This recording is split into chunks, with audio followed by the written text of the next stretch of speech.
Hey you guys, in this video we're going to start covering object-oriented programming. But before I can dump all the information related to object-oriented programming on you, I kind of want to develop a context. And what is the use for object-oriented programming?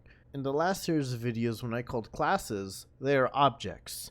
And sometimes when you create a series of classes, you'll come across that some of them are very similar to other classes. And it'd be useful if you can take some of that information and just add on a little bit extra. For example, if I had a rectangle class, and then from that rectangle class I decided to make a cube class, it would make sense to take some of the methods and getters and setters and attributes from the rectangle class and just add on some extra stuff for the cube class. And that's where object-oriented programming comes in. It's where one class kind of inherits attributes, methods, and data from another class.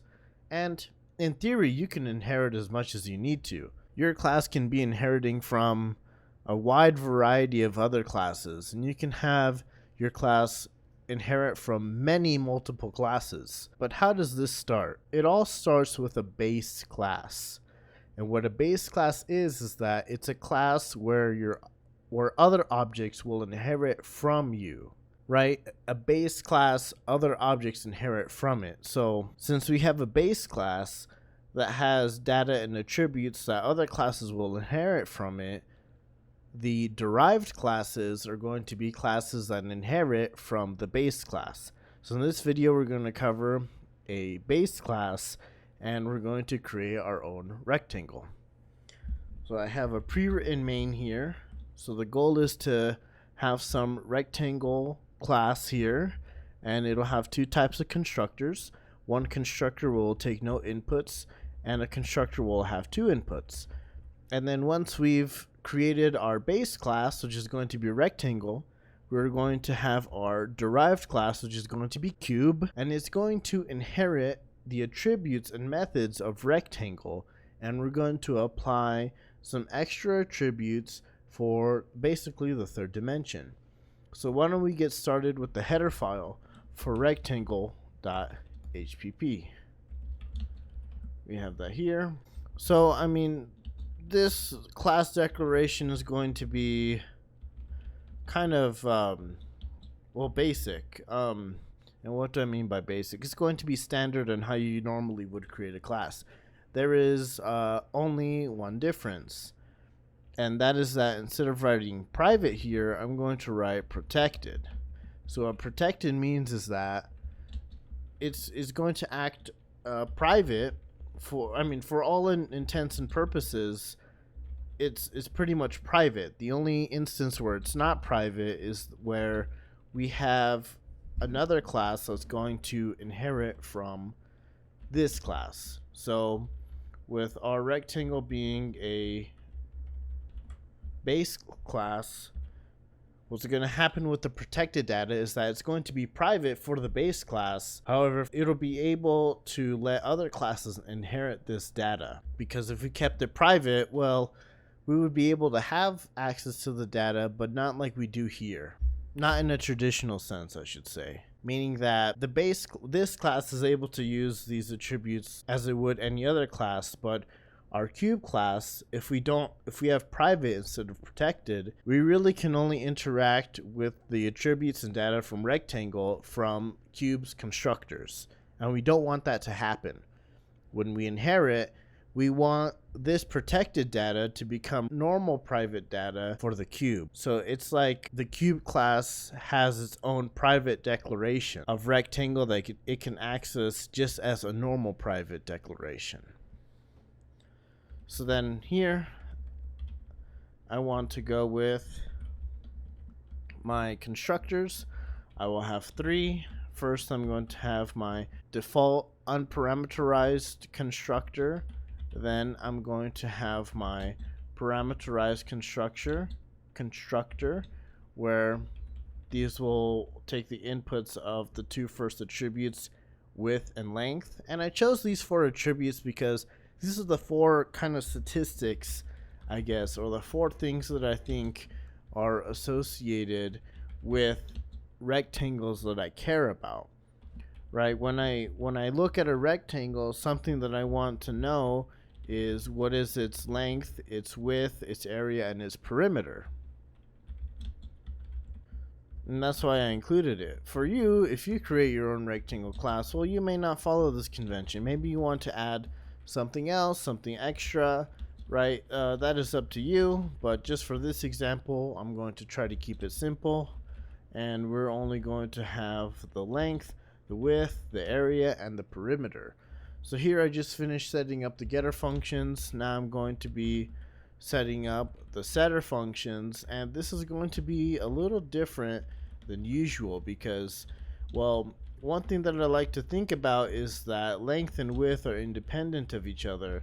However, area and perimeter, they are not independent, so they depend on length and width. So because of that, I'm going to have kind of like setter methods here, but the user's not exactly going to have, I mean, they'll have access to this, but they can't directly edit the area or the perimeter, because it doesn't make sense. If I have a 2x2, well, a rectangle with a length 2 and a width of 2, I can't say, you know, the perimeter's like 55,000. That doesn't make sense. And the same can be thought of with the area. I can't directly just edit the area willy-nilly as if it can be equal to anything. No, it's dependent on the length attribute and the width attribute. So with this additional constraint, I need to make sure that when I calculate area and perimeter, that these functions are kind of like their own thing. So, I mean, technically we could consider them setters, just because as we update our attributes, length and width, we also need to update our area and our perimeter. And then in addition to having the setters here, I'm going to have a print function just to keep it simple, and I'm going to have 2 operator overloads.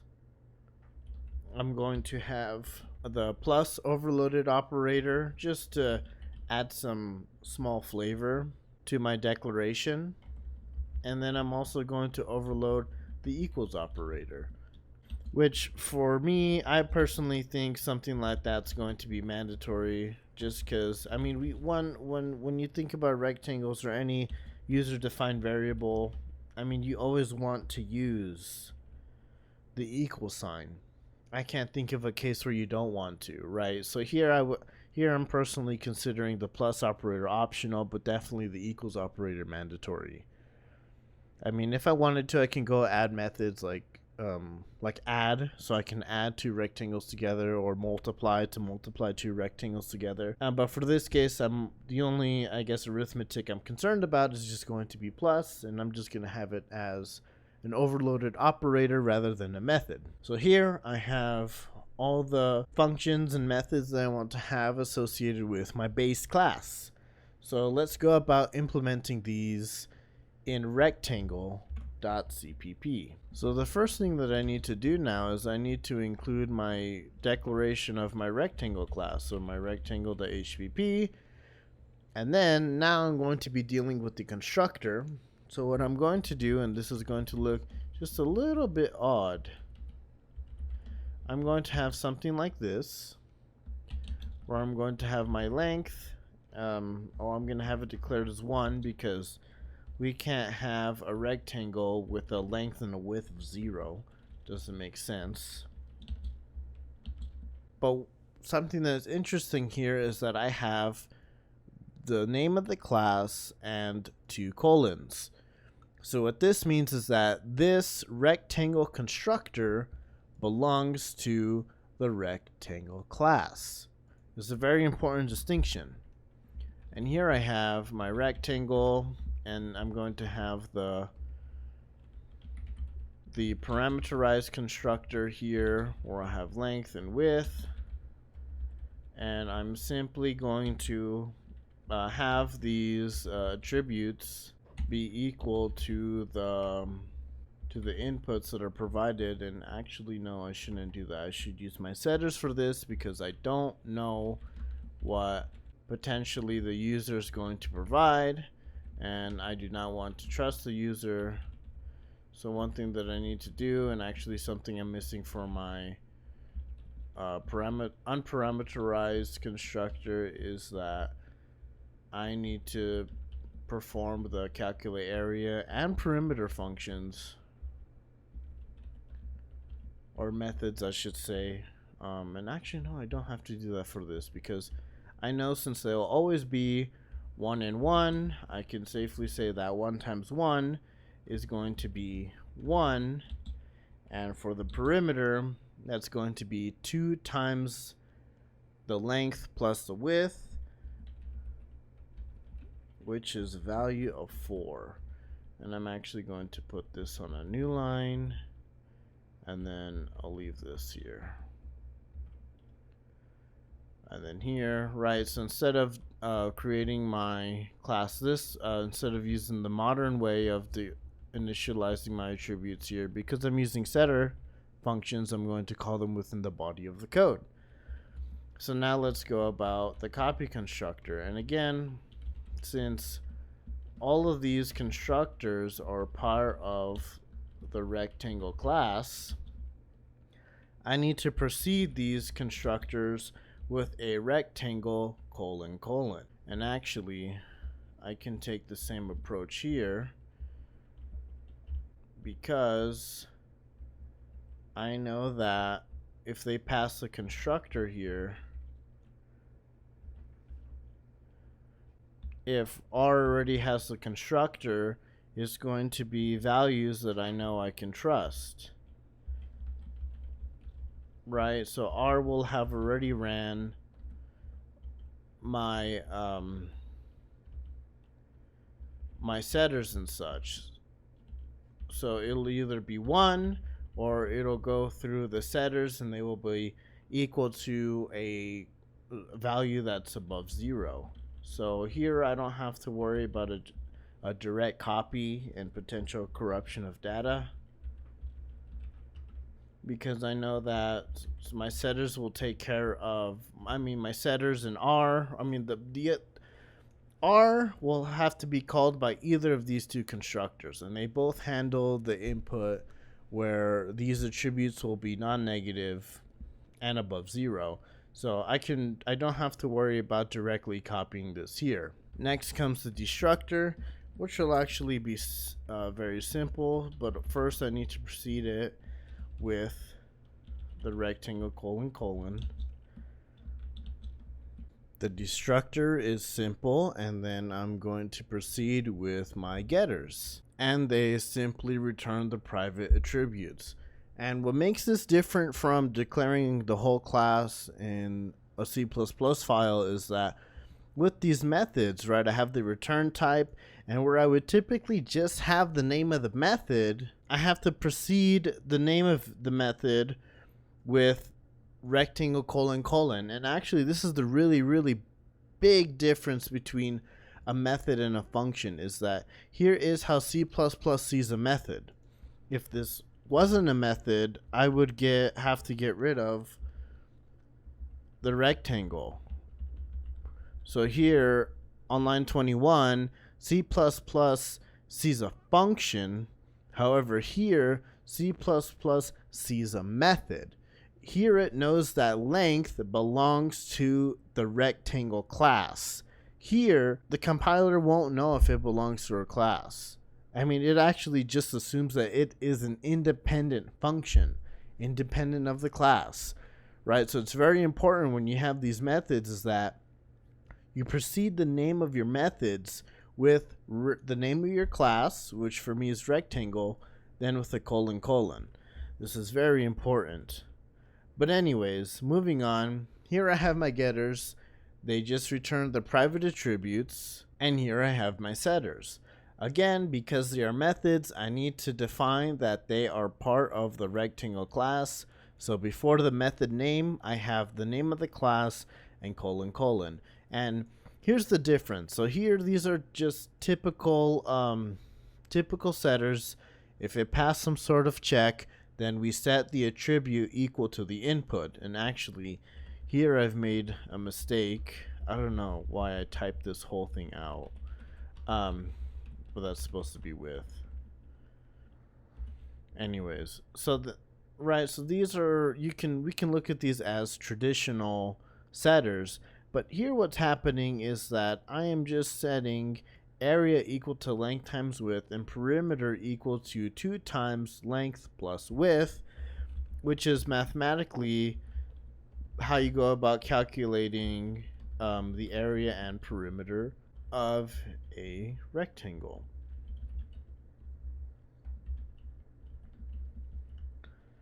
So right here, what I want to do is that I want to update my area and perimeter as soon as this changes.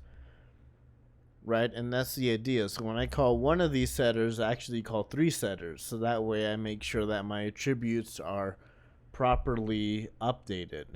Next, let's move on to my print function.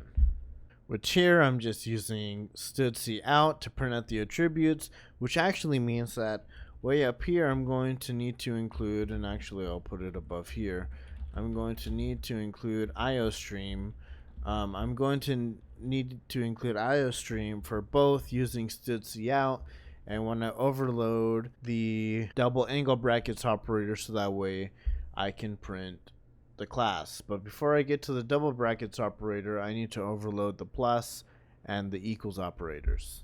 And here are my overloaded functions. So one neat thing that I actually do here is that rather than call the setter here, I just say that temp.length is equal to the left hand side of the operator's class as getter with the right hand side.